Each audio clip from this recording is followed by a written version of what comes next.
Okay, well, last week we were looking at the story of Balaam and Balaam's blessings upon Israel, that Balaam had been hired by Balak, the king of Moab, to come and pronounce curses upon Israel, as Israel were on the borders of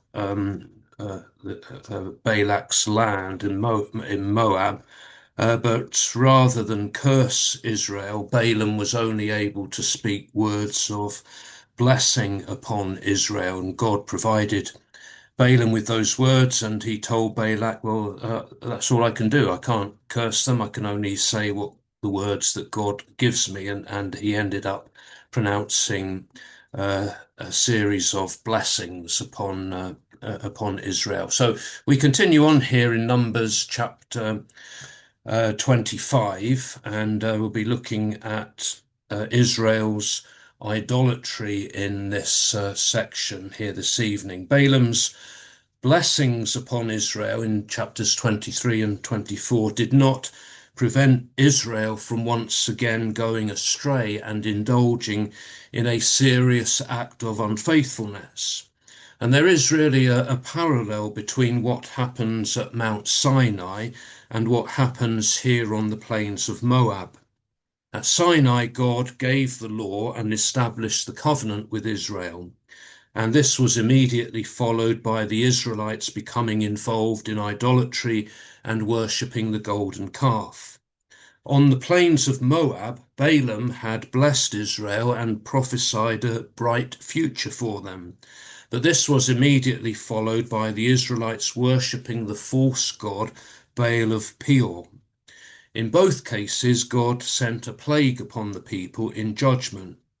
So we see that the pattern of behavior is repeating itself in this new generation of those who have come to adulthood during the 40 years that were spent in the wilderness. So nothing in that regard has really changed very much.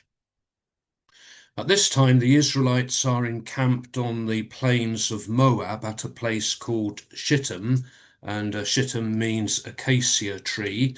And this is their final encampment before they will cross the Jordan and enter the land of Canaan. Numbers chapter 33 and verse 49 places them there. They encamped.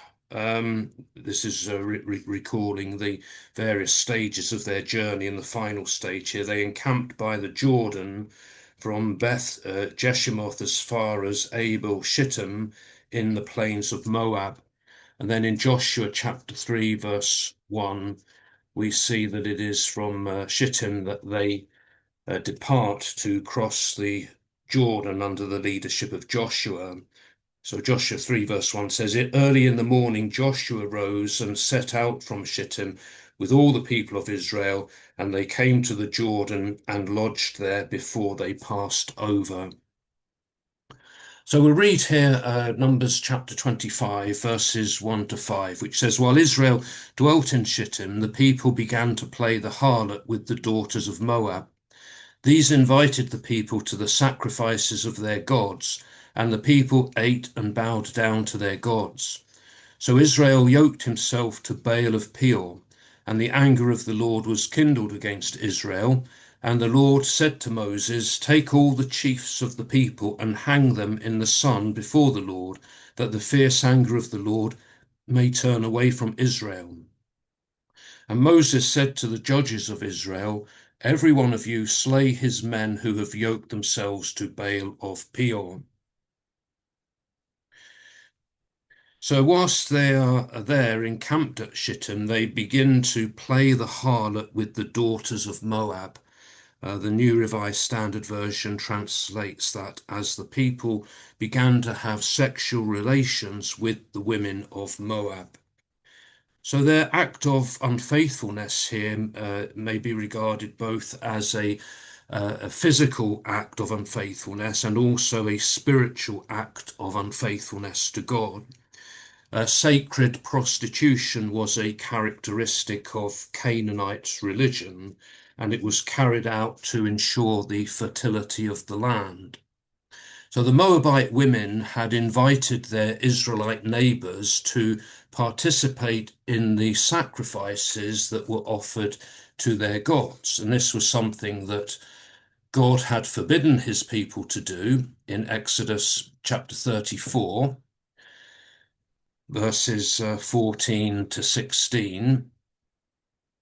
Which says, "For you shall worship no other God, for the Lord, whose name is a jealous God, lest you make a covenant with the inhabitants of the land, and when they play the harlot after their gods and sacrifice to their gods, and one invites you, you eat of his sacrifice, and you take of their daughters for your sons, and their daughters play the harlot after their gods, and make your sons play the harlot after their gods." So warning had already been given concerning this, and God had forbidden this sort of thing. So the Israelites here joined in with the activities of the Moabites, and they ate with them and bowed down to their gods. And verse 3 says, "So Israel yoked himself to Baal of Peor," or joined himself to Baal of Peor. In the book of Revelation, in chapter 2 and verse 14, the unfaithfulness of Israel at this time is attributed to the advice given to Balak by Balaam. Revelation chapter 2, verse 14 is Christ's letter to the church in Pergamum, and he says to the church there, "But I have a few things against you. You have some there who hold the teaching of Balaam, who taught Balak to put a stumbling block before the sons of Israel, that they might eat food sacrificed to idols and practice immorality." So our old friend Balaam is involved in this, and he's the one who's given advice to Balak, which caused Israel to stumble here.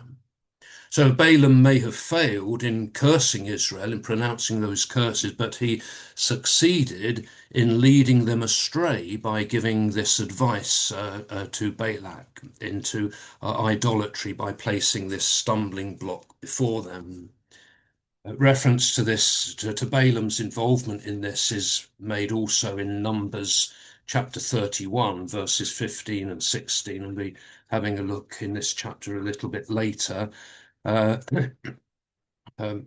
Verse 15 there says, "Moses said to them," and he's speaking here to the commanding officers of the army who have just defeated the Midianites, he says, "Have you let all the women live?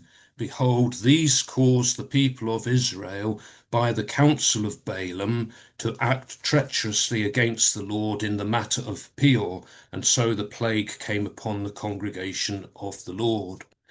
So we see Balaam's involvement, his influence in all of this here.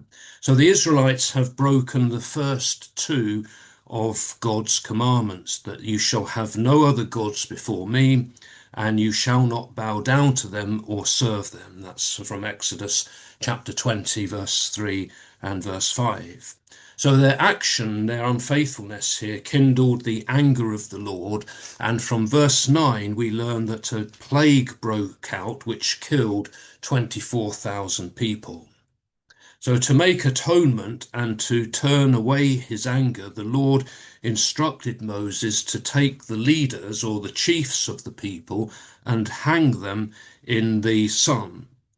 It's not stated here what method of execution was intended here. Perhaps they were to be stoned, which was the Israelite method of execution, and then their dead bodies would be hung up as a warning or a deterrent to others. But they are the representatives of Israel, and as leaders, they should have acted to prevent the people from getting involved in idolatry. So God sees their responsibility in this. However, rather than hang the leaders, Moses gave the instruction for the judges of Israel to kill only those who have yoked themselves to Baal of Peor. So only those who got involved in this idolatry. Peor was the name of the place from which Balaam had delivered his third message, his third blessing, back in chapter 23. And the name Baal means Lord or Master, and it was the name of the chief god of the Canaanite pantheon, a fertility or a storm god. And you can see in the picture there how Baal is represented. So Baal of Peor then would be a localized manifestation of the god Baal. And the worship of Baal became an ongoing problem for Israel. Later in the time of the Judges, we see this in Judges chapter 2, verses 11 to 13. Which says, And the people of Israel did what was evil in the sight of the Lord and served the Baals, and they forsook the Lord, the God of their fathers, who had brought them out of the land of Egypt. They went after other gods from among the gods of the peoples who were round about them, and bowed down to them, and they provoked the Lord to anger. They forsook the Lord and served the Baals and the Ashtaroth. And then in Judges chapter 3 and verse 7 again, the people of Israel did what was evil in the sight of the Lord, forgetting the Lord their God and serving the Baals and the Asheroth. Therefore, the anger of the Lord was kindled against Israel. And then in chapter 8 and verse 33, in the time of Gideon here, as soon as Gideon died, the people of Israel turned again and played the harlot after the Baals and made Baal Berith their god. And then in 1 Kings chapter 16, verses 31 and 32, which is in the time of King Ahab and Queen Jezebel of Israel. 1 Kings 16:31. Referring to King Ahab here, and if it had been a light thing for him to walk in the sins of Jeroboam, the son of Nebat, he took for wife Jezebel, the daughter of Ethbaal, king of the Sidonians, and went and served Baal and worshipped him. He erected an altar for Baal in the house of Baal, which he built in Samaria. And it was Elijah's task, the prophet Elijah was his ministry was in to oppose Baal worship in Israel and to try to get the people back to the true worship of God. So it begins here, but it's going to be an ongoing problem for Israel. Well, we'll go on here and into read verses 6 to 9 of Numbers chapter 25. The story continues here. And behold, one of the people of Israel came and brought a Midianite woman to his family in the sight of Moses and in the sight of the whole congregation of the people of Israel, while they were weeping at the door of the tent of meeting. When Phinehas, the son of Eleazar, son of Aaron the priest, saw it, he rose and left the congregation and took a spear in his hand and went after the man of Israel into the inner room and pierced both of them, the man of Israel and the woman, through her body. Thus the plague was stayed from the people of Israel. Nevertheless, those that died by the plague were 24,000. So one of the Israelite men openly brought a Midianite woman into the camp in the sight of everyone, in the sight of Moses and the congregation of Israel who have gathered at the door of the tent of meeting where they are weeping, displaying their repentance over all of this. So the Israelite man's behavior here is completely inappropriate and showed really his contempt for God's covenant. Phinehas is the son of the high priest Eleazar and grandson of the first high priest Aaron. And on seeing the Israelite man and Midianite woman come into the camp, Phinehas left the assembly and took a spear and followed them. He went to the man's tent and he killed both of them with the spear, piercing them through. And Phinehas's action then stopped this plague from spreading. Even so, 24,000 had already died by this plague. Reading on here in verses 10 to 13, we see the Lord's recognition of Phinehas's action here.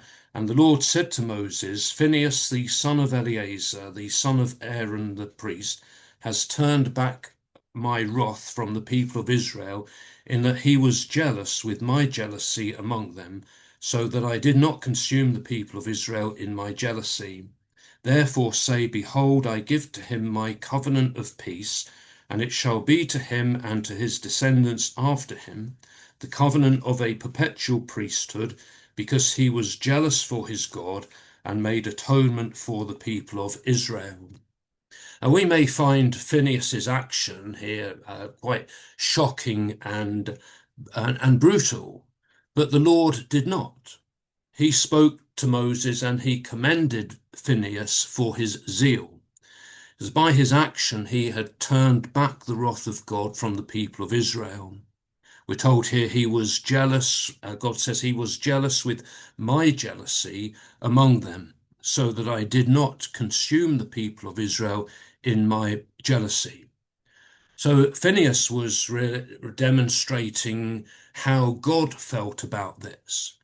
He was demonstrating the jealousy of God in his action, that God demands exclusive worship and allegiance. So he is, in effect, acting on behalf of God. God is often described as being a jealous God, that he will tolerate no rival gods in Exodus chapter 20 and verse 5. Uh, in the concerning the second commandment given here, you shall not bow down to them, to false gods, or serve them, for I, the Lord your God, am a jealous God. Then in Deuteronomy chapter 4, verse 24,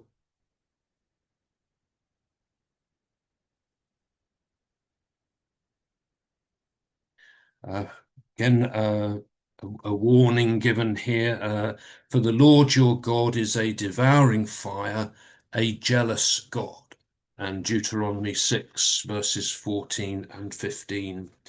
You shall not go after other gods, of the gods of the peoples who are round about you, for the Lord your God in the midst of you is a jealous God, lest the anger of the Lord your God be kindled against you, and he destroys you from off the face of the earth.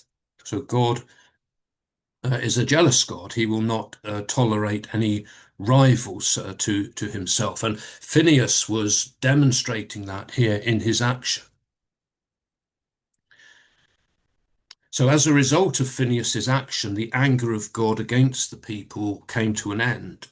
So atonement was made for the people in this. And in recognition of Phinehas's action, God promised him a covenant of peace and to give his descendants the covenant of a perpetual priesthood, because he was jealous for his God and made atonement for the people of Israel. So the descendants of Phinehas then would serve in the priesthood, is what God is promising. This incident and Phinehas's action is noted in Psalm 106, verses 28 to 31. We've looked at this psalm on a number of occasions because it's a psalm that recalls many of the events of Israel's history from this time. And verse 28 says, Then they attached themselves to the Baal of Peor and ate sacrifices offered to the dead. They provoked the Lord to anger with their doings, and a plague broke out among them. Then Phinehas stood up and interposed, and the plague was stayed, and that has been reckoned to him as righteousness from generation to generation. So Phinehas's action was regarded by God, reckoned to him as righteousness, that God accepted his action and considered him to be righteous because of that. The two offenders involved in this are named here in verses 14 and 15. The Israelite man who was killed by Phinehas is named as Zimri, the son of Salu, head of a father's house belonging to the Simeonites. So he's from the tribe of Simeon. The Midianite woman who was killed is named as Cosbi, the daughter of Zur, who was the head of the people of a father's house in Midian. And in verse 18, we learn that she is the daughter of the prince of Midian. So both of them are prominent children of prominent members of their communities.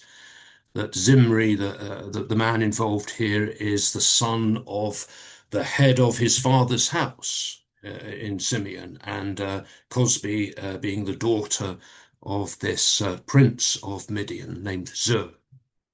Well, the Lord instructs Moses then in verses 16 to 18 to harass the Midianites and to kill them, because he says they have harassed you with their wiles, with which they beguiled you in the matter of Peor, and also because of this matter involving the Israelite man and the Midianite woman.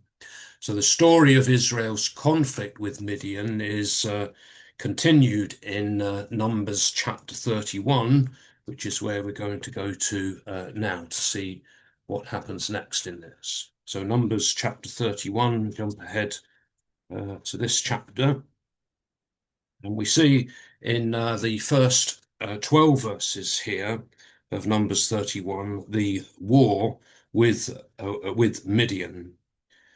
So we'll just read the start here. The Lord said to Moses, "Avenge the people of Israel on the Midianites.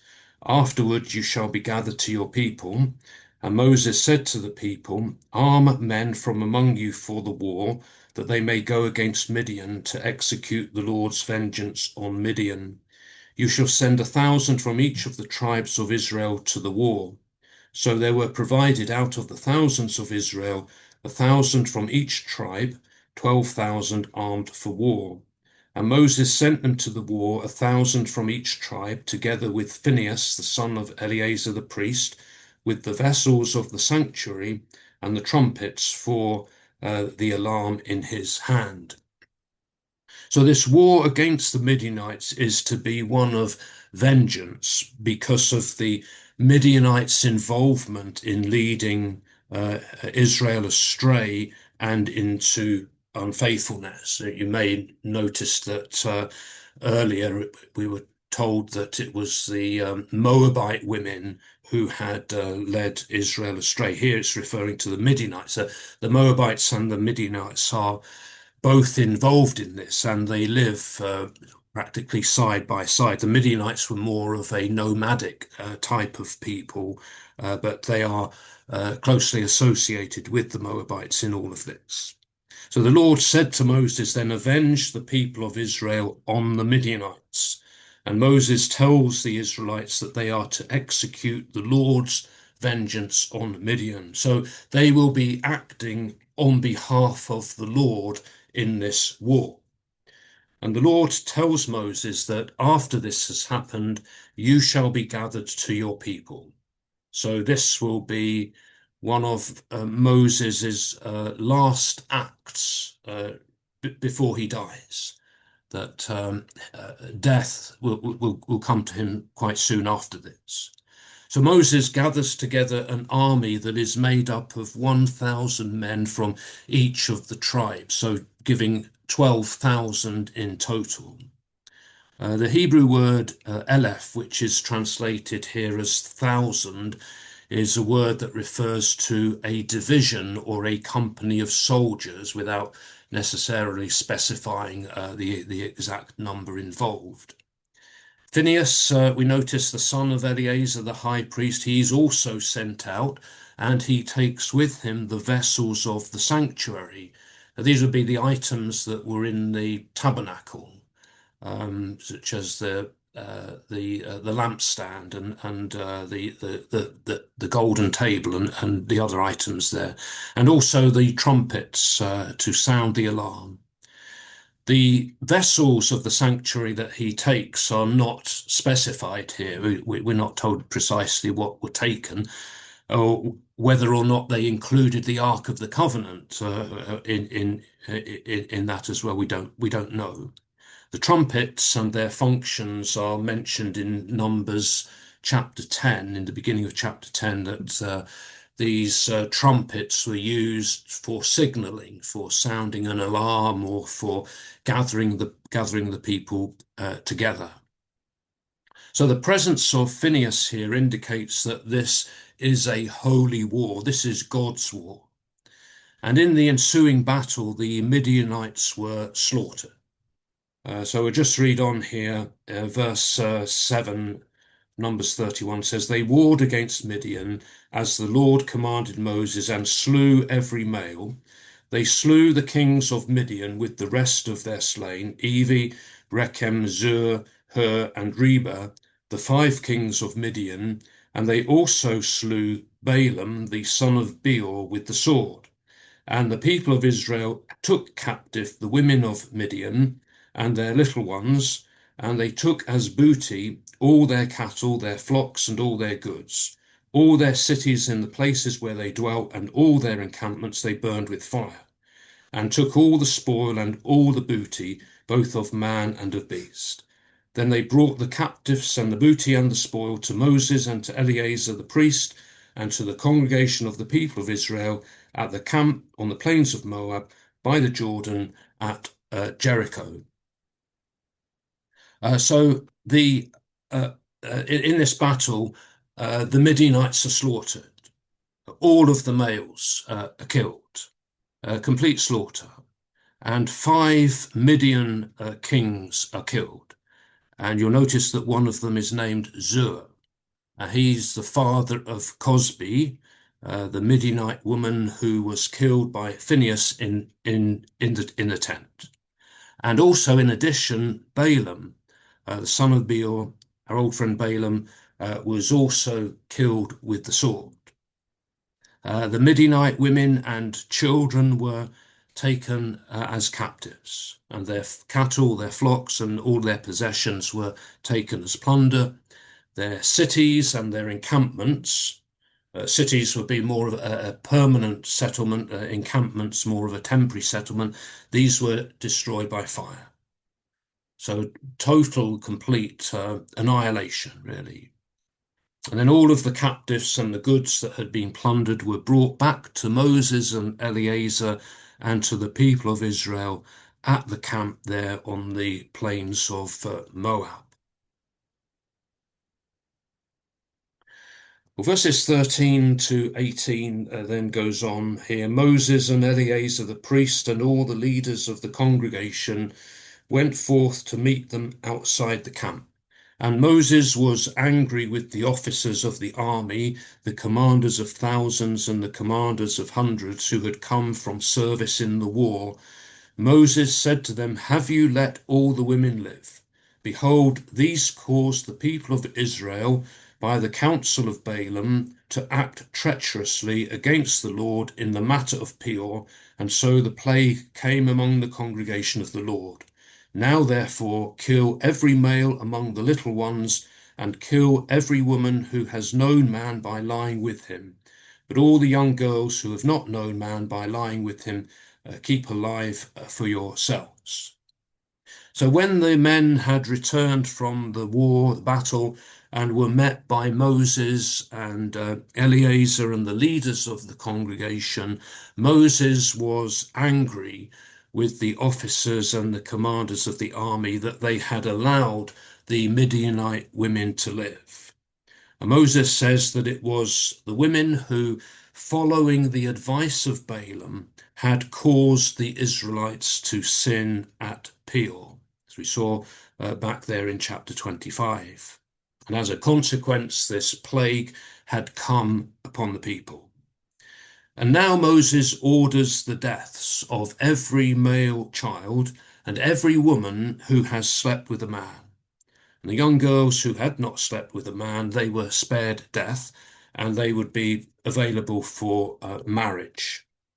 This is something that is permitted under the law in Deuteronomy chapter 21, verse 10.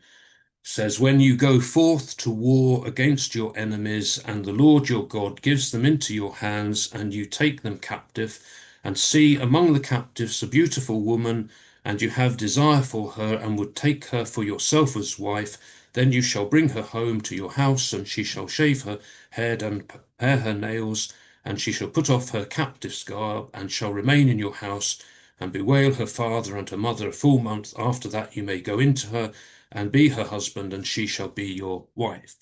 So women taken captive in war could be married to those Israelite soldiers there. So the Midianites were not entirely wiped out completely, as they do appear in Israel's later history. Gideon defeated Midianites in Judges chapter 7. So this must have been more of a localized incident which was affecting the Midianites in that particular area where the Israelites were encamped. Although this was a holy war, those who had killed or had come into contact with a dead body would be ceremonially unclean. And so they were ordered to undergo a purification process. This is recorded here in chapter 31, verses 19 to 24. We won't read through all of the details of this here, but this involved them having to stay outside of the camp for 7 days and purifying themselves on the third and the seventh days. Full details of this process of purification are recorded in Numbers chapter 19. Now, this also included those who had been taken captive. So those women, the young women, would have to go through this purification process as well. And all of their garments and their items that were made of wood were also to be purified.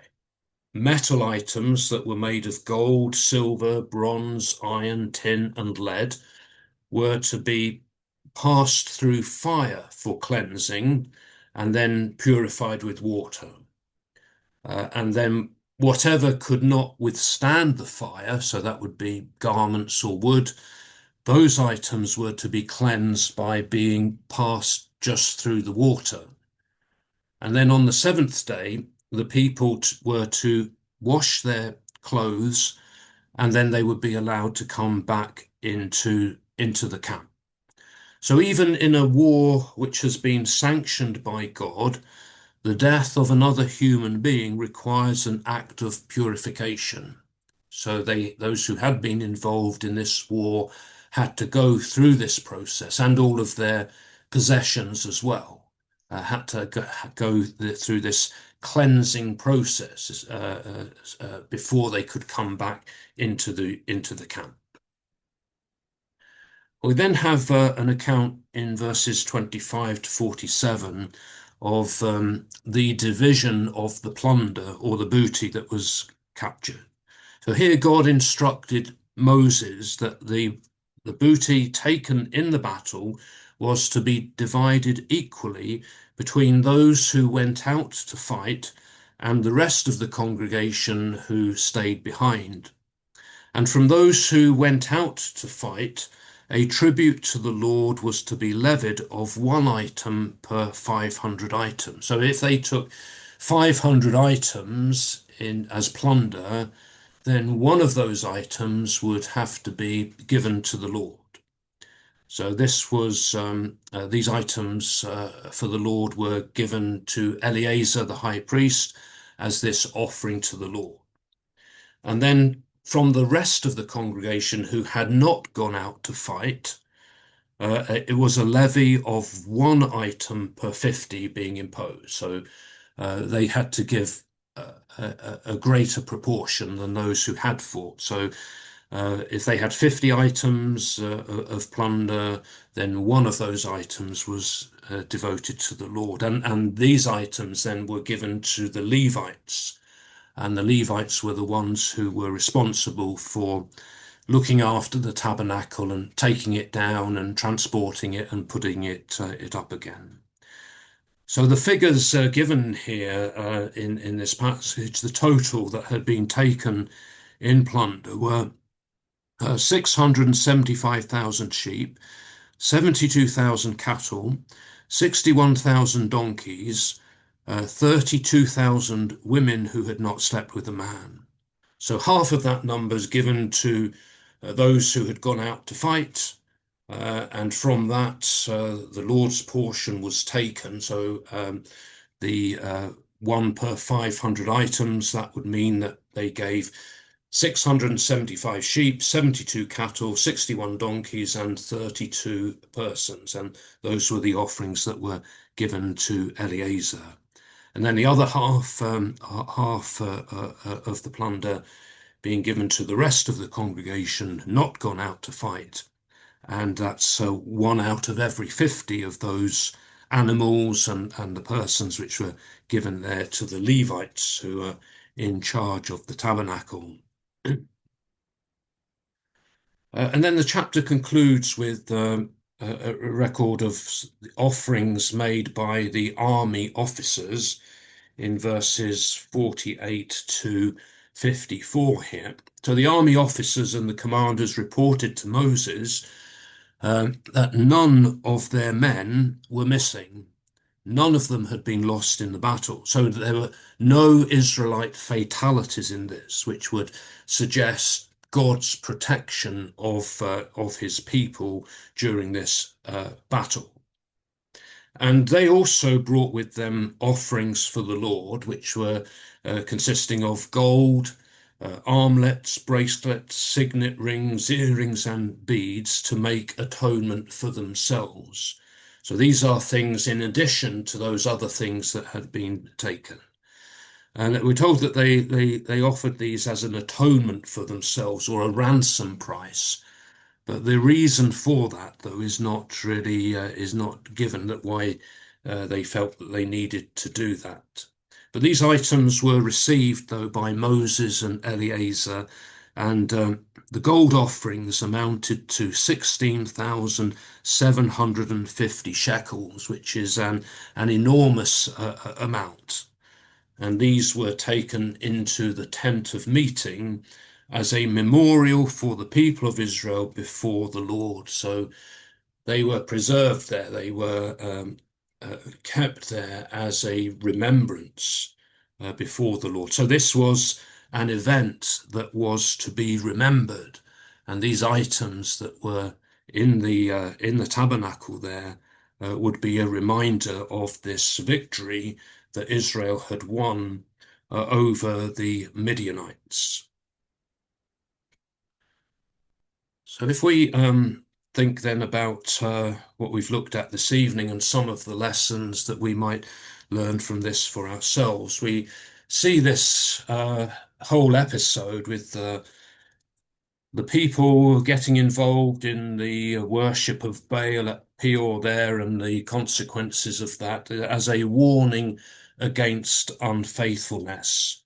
And Paul makes reference to this event along with other events from this time in the wilderness, as a warning to his own readers in 1 Corinthians chapter 10. And I know we have read this passage before because it refers to a number of these events, but verse 8 of chapter 10 makes particular reference to this incident here. We'll read from verse 6, 1 Corinthians chapter 10. Now these things are warnings for us not to desire evil as they did. Do not be idolaters as some of them were, as it is written, the people sat down to eat and drink and rose up to dance. We must not indulge in immorality as some of them did, and 23,000 fell in a single day. But then in verse 8, Paul is referring to this incident at Peor, the worship of Baal at Peor, and the immorality that the people got involved in. Paul says there that 23,000 fell in a single day. We read in Numbers that 24,000 were killed in the plague. Whether that's 23,000 on one day and 1,000 on another day. I don't know. And he goes on to say, we must not put the Lord to the test, as some of them did and were destroyed by serpents, nor grumble as some of them did and were destroyed by the destroyer. And then he says in verse 11, now these things happened to them as a warning, but they were written down for our instruction, upon whom the end of the ages has come. So Paul is saying there's a lesson for us in all of this, that we should take note of this. And these things are recorded so that we can learn from this. And he says, therefore, let anyone who thinks that he stands take heed lest he fall. No temptation has overtaken you that is not common to man. God is faithful, and he will not let you be tempted beyond your strength, but with the temptation will also provide the way of escape, that you may be able to endure it. So we learn, get that lesson from Paul there, this warning for us to take note of these things as well. We also learn from this God's attitude towards sin, that God responds with anger, with wrath towards sin, that God has to take action because of his holiness. God cannot stand by and not do anything about it. We also really come to the conclusion of the Balaam story in all of this as well, and beware of Balaam, beware of the influence of Balaam. And in the New Testament, Balaam is mentioned 3 times in 2 Peter chapter 2, verses 15 and 16.